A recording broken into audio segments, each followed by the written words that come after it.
क्या बयान दिया है, ज़रा मैं आपको पढ़ के सुनाता हूँ और फिर हम उस पर एनालिसिस लेते हैं अपने एक्सपर्ट्स का। चीन अपनी जिम्मेदारियां समझे, साथ साथ उन्होंने ये भी कहा कि ये चीन की जिम्मेदारी है कि वो बाहमी ताल्लुकात को संजीदगी से ले, लेकिन when it comes to Pakistan, जिस तरह से भारत जुबान इस्तेमाल करता है और जिस तरह से जो कार्रवाइयाँ कहते हैं वो हमारे सामने है। अमजद शरीफ साहब, ये जो भारत का मामला है लद्दाख में, इस पर ज़रा रोशनी डालें और ये जो स्टेटमेंट आज दी गई है भारतीय सफीर की जानिब से जो कि चीन में मौजूद हैं, तो इस पर क्या कहेंगे आप? देखिए जी, यही वो ज़हनियत है भारतीय हुक्मरानों की जो सामने नजर आती है। और उसके साथ साथ ये है कि जब चाइना के सामने जाते हैं तो उनको कहते हैं कि जनाब जंग किसी मसले का हल नहीं है, और जब पाकिस्तान की तरफ मुंह करते हैं तो फिर जंग की बात होती है। तो ये मुनाफिकत आपके सामने। अब किस्सा ये है कि चीन को ये कह रहे हैं कि जनाब आपकी जिम्मेदारी है, तो जिम्मेदारी तो दोनों की होती है, और खासतौर पे जिसने ज्यादती की हो उसकी ज्यादा जिम्मेदारी है। मैं यहां से शुरू करता हूं जहां नरेंद्र मोदी ने कहा कि जनाब ना हमारी कोई चेक पोस्ट पकड़ी गई है और ना ही हमारा कोई इलाका लिया गया है। अब मैं इसकी रोशनी में चाइना का भी अगर देखूं उनका स्टांस, तो वो बिल्कुल वादे है कि चाइना ये कहता है कि हम तो अपनी जगह पे बैठे हुए हैं। वह ये है कि चूंकि गलवान वैली के मामले में कोई झगड़ा नहीं था, उसमें कोई तनाजा नहीं था कि इसका इलाका क्या है, वहां पे ये समझा जाता था कि ये जो LAC है ये सेटल्ड है यहाँ पे और चाइना अपनी जगह पे है। लिहाजा वहां पे ट्रुप्स वगैरह गालिबन आगे सामने नहीं होते थे, कभी कभार पेट्रोलिंग करते थे। तो इंडियंस ने जब देखा कि ये इलाका ऑक्युपाइड नहीं है तो इंडियंस वहां पे घुस गए, जाके बैठ गए।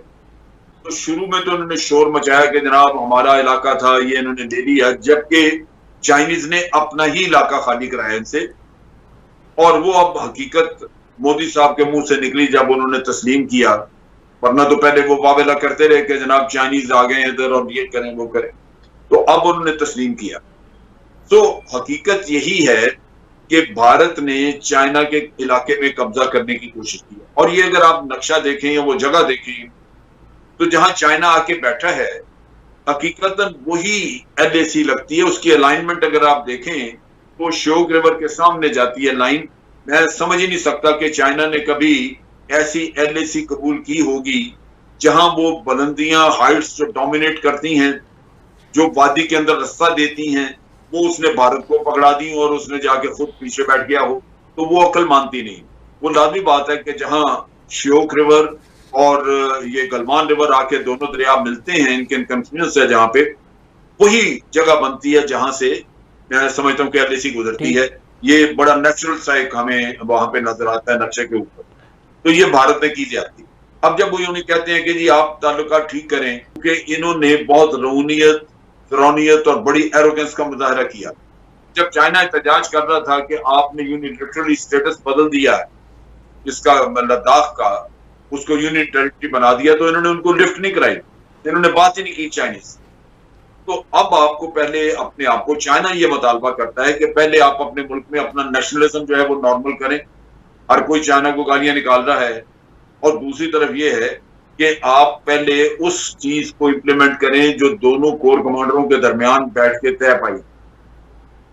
भारत ये नहीं कर रहा। दूसरी तरफ ये है कि भारत ने अपने तौर पे अपने टैंक, गन्स, हवाई जहाज ये सब आगे ले आए हैं, लेकिन चीन से मुतालबा कर रहे हैं कि आप पीछे ले जाएं। तो ये भी इनको बैठ के तय करना होगा, अगर पीछे लेके जाने हैं तो वो दोनों को पीछे करने होंगे, सिर्फ एक तरफ का मुतालबा नहीं हो सकता। लिहाजा इनको अब अपने मुकाम पे आके तो उनसे बातचीत करनी चाहिए, उससे फिर ताल्लुकात नॉर्मल हो जाएंगे। पीजे मीर साहब, आप मुझे ये बताएं कि चीन क्या भारत के कहने पर नई तामीरात का काम बंद करेगा? क्योंकि आपको पता है नई तामीरात के काम की वजह से भी काफ़ी क्लैश आ रहा है। और पहले भारत ने की, जिस पर चीन ने एतराज़ किया, अब चीन के ऊपर भारत एतराज़ कर रहा है कि आप नई तामीरात उस इलाके में बंद कर दें, वापस चले जाएँ।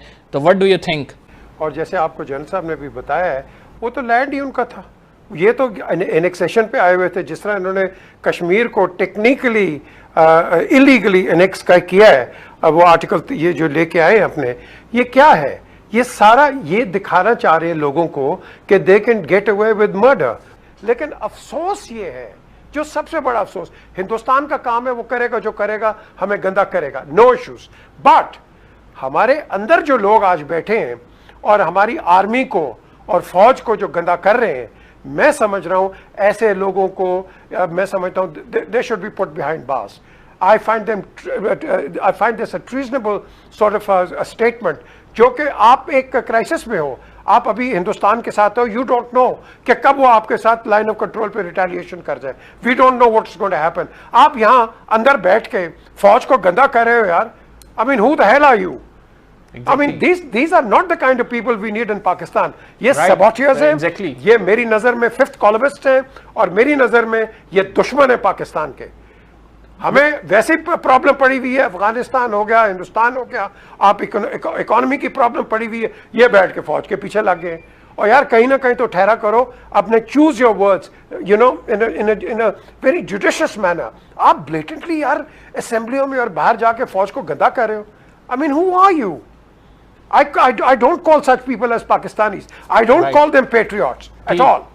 And I think we need to be taking firm steps कि अंदर से जो डिसिडेंसी है against the state, I think that should be stopped. Mir साहब, आप बिल्कुल सही कह रहे हैं कि हमारी अपनी सफ़ों में जो ऐसे लोग हैं जो कि हमें काट रहे हैं, जो कि हमारी जड़ों के को काटने में लगे और हमारे ख़िलाफ़ हैं, उनके ख़िलाफ़ बिल्कुल कार्रवाई होनी चाहिए और उनके ख़िलाफ़ जो है हमें ख़ुद भी आवाज़ बुलंद करनी चाहिए। जन साहब, आपसे आखिरी क्वेश्चन करूँगा और उसके बाद प्रोग्राम की क्लोजिंग करेंगे। क्या भारत कोई बड़ा कदम उठाएगा चीन के ख़िलाफ़ या नहीं? आपकी आवाज़ नहीं सुन पाए हम पहले। देखिए, बात यह है कि इस स्टेज के ऊपर भारत को अपनी ताकत का अंदाजा है। स्ट्रेंथ जो ले रहे हैं पॉलिटिकली, वो अमेरिकन उनके पीछे खड़े हैं, लेकिन भारत ये समझता है, लिहाजा वो थोड़ा बहुत तो अपनी अकड़ दिखाएंगे, लेकिन बिलाखिर उनको